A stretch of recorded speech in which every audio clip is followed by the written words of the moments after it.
Assalamualaikum warahmatullahi wabarakatuh. Halo, perkenalkan nama saya Wulandari Jayanti, NIM 119380028 dari Program Studi Desain Komunikasi Visual Institut Teknologi Sumatera.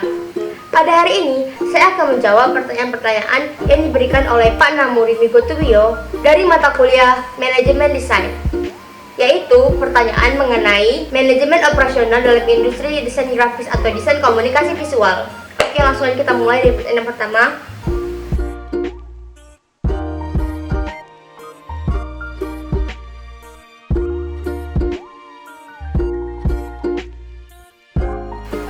Oke, pertama-tama saya mau menentukan dulu kira-kira bisnis perusahaan apa yang akan saya bangun.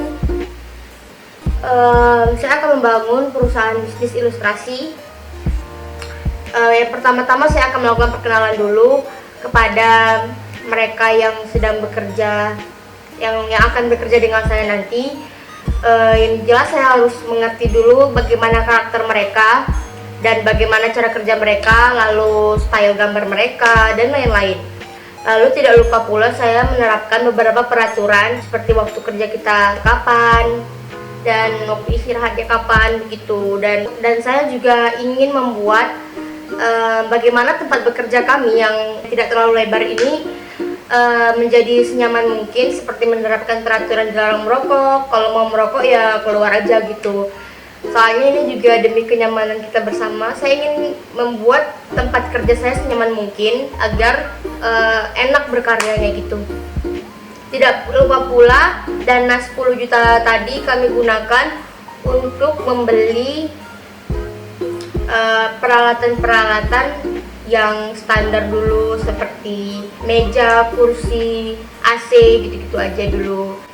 Kemudian pada bulan kedua, ya pastinya karena kami adalah perusahaan yang sangat baru, jadi sangat sulit untuk mendapatkan klien.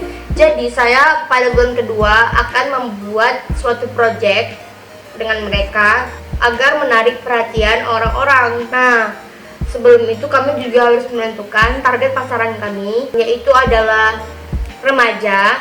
Kemudian saya akan mengarahkan kepada dua tenaga terampil saya untuk menyesuaikan style gambar kami dengan target pasaran kami. Pokoknya sebisa mungkin pada bulan kedua kami akan membuat orang-orang melirik kepada perusahaan kami. Nah, pada bulan ketiga kami mulai menerima pesanan dari klien, dan sebisa mungkin saya harus mengatur dua tenaga kerja saya agar membagi pekerjaannya dengan baik. Sebisa mungkin saya harus menyesuaikan jam kerja dengan jam istirahat saya agar bisa menyelesaikan tugas tepat pada waktu deadline-nya. Itu tadi saya akan membuat tempat kerja saya senyaman mungkin, seperti menerapkan peraturan dilarang merokok.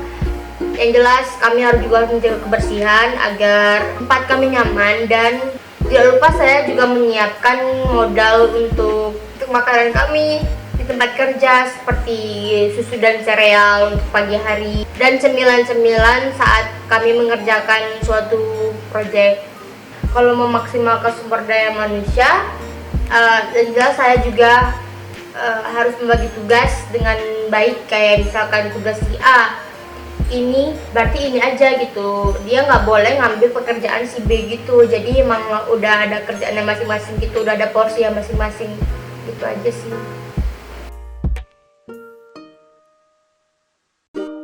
Yang pasti ya, karena saya memiliki dua orang karyawan yang bisa dibilang sangat muda dan pastinya sangat milenial, saya pasti akan memanfaatkan itu dengan menentukan target pasaran kami, yaitu adalah remaja. Dan mereka pasti mengerti bagaimana gaya yang sedang banyak disukai oleh kaum remaja, oleh anak-anak remaja pada saat ini, seperti itu.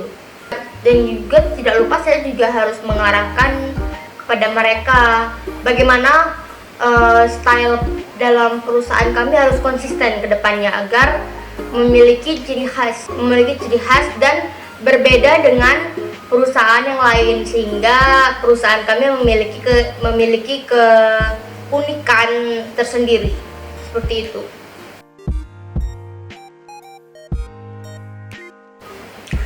Ya seperti yang tadi saya bilang juga, pada bulan pertama ya pastinya kan kita harus melakukan pengenalan dulu kan, dan saya juga harus tahu jelek baiknya mereka.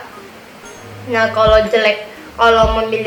ada sifat jeleknya itu ya harus langsung diberitahu. Bagaimanapun kita harus terbuka karena kita akan bekerja terus dengan mereka. Pokoknya kalau ada sesuatu yang tidak cocok dengan saya, sebisa mungkin saya akan memberitahu. Tapi kalau memang udah nggak bisa lagi, kalau emang kami benar-benar nggak sejalan, nggak bisa menyatu, memang nggak bisa gitu, nggak cocok ya nggak bisa menyatu, jadi kami harus berpisah.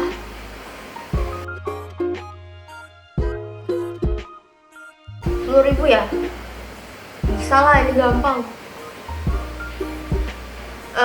Yang jelas saya akan memanfaatkan sosial media yang sedang ramai-ramainya saat ini. Kalau misalkan di Instagram itu algoritmanya untuk kita dilirik oleh orang-orang itu sangat kecil. Kenapa? Karena rata-rata kalau misalkan kalau di Instagram itu biasanya yang melihat postingan kita yaitu followers kita, kecuali kita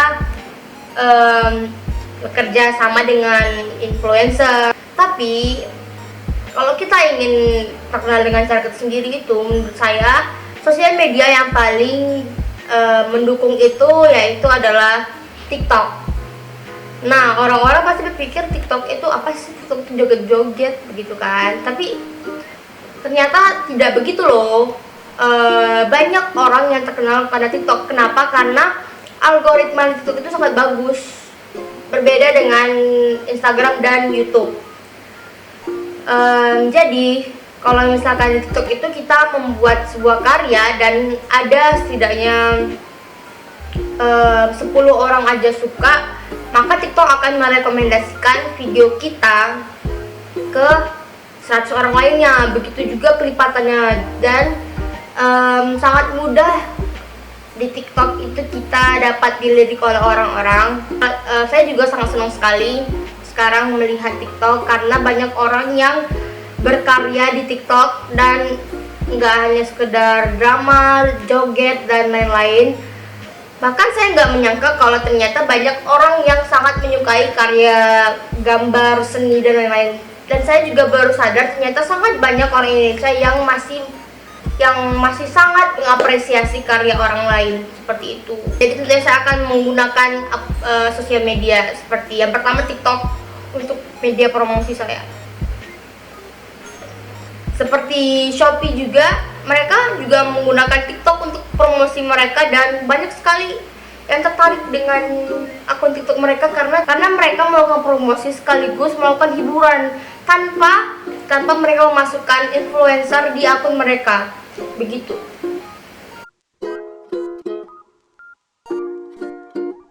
Ya, tadi sudah saya sebutin sih.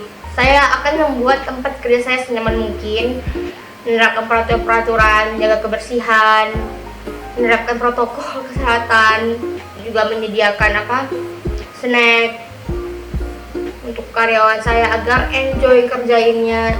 Pokoknya saya akan menyiapkan tempat kerja saya senyaman mungkin lah agar karyawan saya juga nyaman bekerja dan saya juga nyaman, dan mereka juga bisa bertahan lama bekerja dengan saya.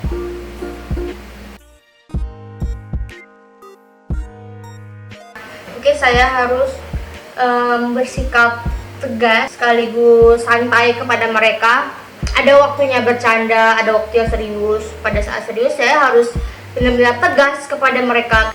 Sebisa mungkin kami bekerja itu tidak terlalu serius dan tidak juga terlalu santai. Yang jelas ya saya harus tegas deh sama mereka. Dekat dengan mereka bukan berarti mereka bisa seenaknya sama saya. Saya harus tegaskan itu dari awal. Kalau misalkan saya bilang A ya A, kalau B ya B, begitu sih. Jadi ya kalau misalkan membantah ya nggak boleh.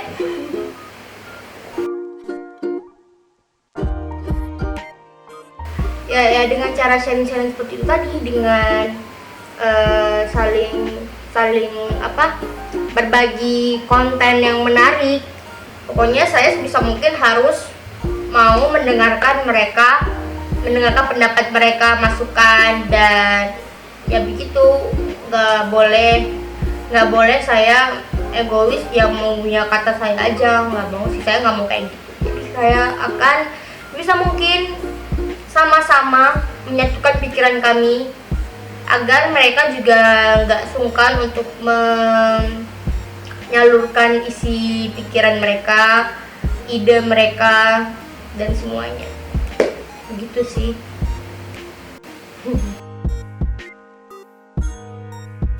Tergantung masalahnya sih, fatal apa sih masalahnya. Kayak kalau misalkan dia benar-benar merugikan, kayak melakukan suatu kebohongan, atau misalnya contoh dia selama ini berpura-pura baik, ternyata dia menyimpan rencana busuk gitu, ya saya nggak mau lah mempertahankan karena udah tahu sifat aslinya. Tapi kalau misalkan masalahnya kayak misalkan dia emosi sama klien, mungkin ya kliennya juga ada sesuatu gitu, atau mungkin kesalahannya ya, kalau pokoknya masalahnya yang saya tahu kok dia nggak seperti itu gitu, saya akan mempertahankan gitu sih. Karena ya nggak mungkin juga kami udah lama bekerja tapi gara-gara satu kesalahan saya nggak bisa menerima, saya nggak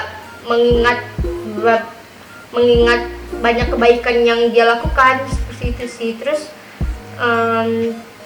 ya itu tadi, kalau misalkan melakukan kesalahan fatal ya sebisa mungkin kami akan menyelesaikan masalahnya bersama-sama. Tapi kalau misalkan masalah yang tadi itu yang kayak berbohong tentang sesuatu yang besar atau mencuri atau apapun itu, saya kayaknya kalau itu saya nggak akan bisa menerima dia lagi, seperti itu sih.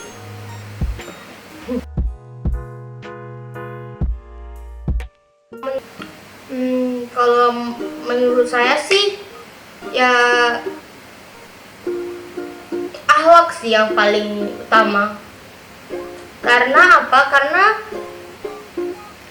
nggak ada gunanya juga kalau misalkan dia memiliki skill yang kami butuhkan, kalau misalkan nggak bisa bekerja sama dengan karyawan lain, ya nggak ada gunanya. Karena ya kami juga kerjanya nggak enak sama dia gitu kan, nggak nyaman.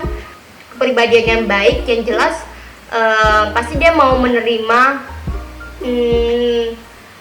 masukan, yang menerima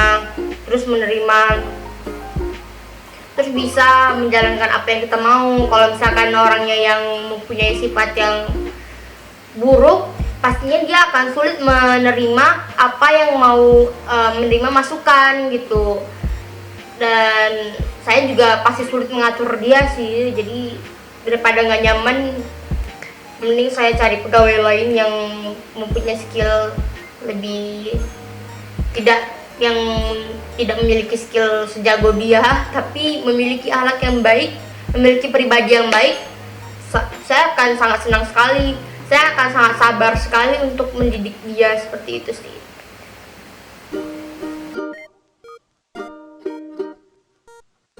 Menurut saya sih ada baiknya, ada buruknya ya. Kalau misalkan baiknya itu ya jelas kita bisa lebih mengenal banyak karakter orang-orang. Buruknya sih kita mungkin agak lama menyesuaikan keadaan. Terus apalagi kalau misalkan saya adalah tipe orang yang agak susah untuk beradaptasi dengan orang yang baru, agak susah akrab.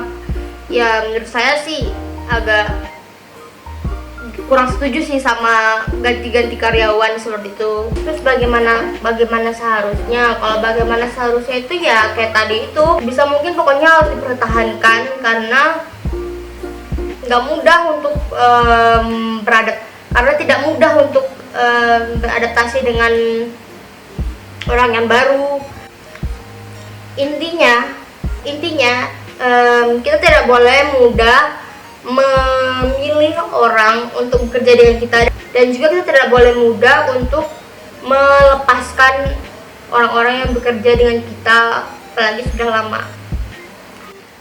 Oke, karena videonya sudah habis, maka berakhir pula sesi tanya jawab kita hari ini. Terima kasih bagi yang sudah menonton video ini sampai akhir. Semoga video ini dapat memberikan manfaat dan bisa membuka pikiran kita semua untuk menjadi lebih baik ke depannya dalam menjalankan suatu bisnis. Apabila masih ada kekurangan atau kesalahan dalam penyampaian, mohon disampaikan di kolom komentar, karena kita sama-sama belajar juga, saling memberi masukan itu sangat baik. Nah, terima kasih juga kepada Pak Namuri karena sudah memberikan saya kesempatan untuk mengungkapkan khayalan saya. Sampai jumpa di video berikutnya atau di tugas berikutnya. Assalamualaikum warahmatullahi wabarakatuh.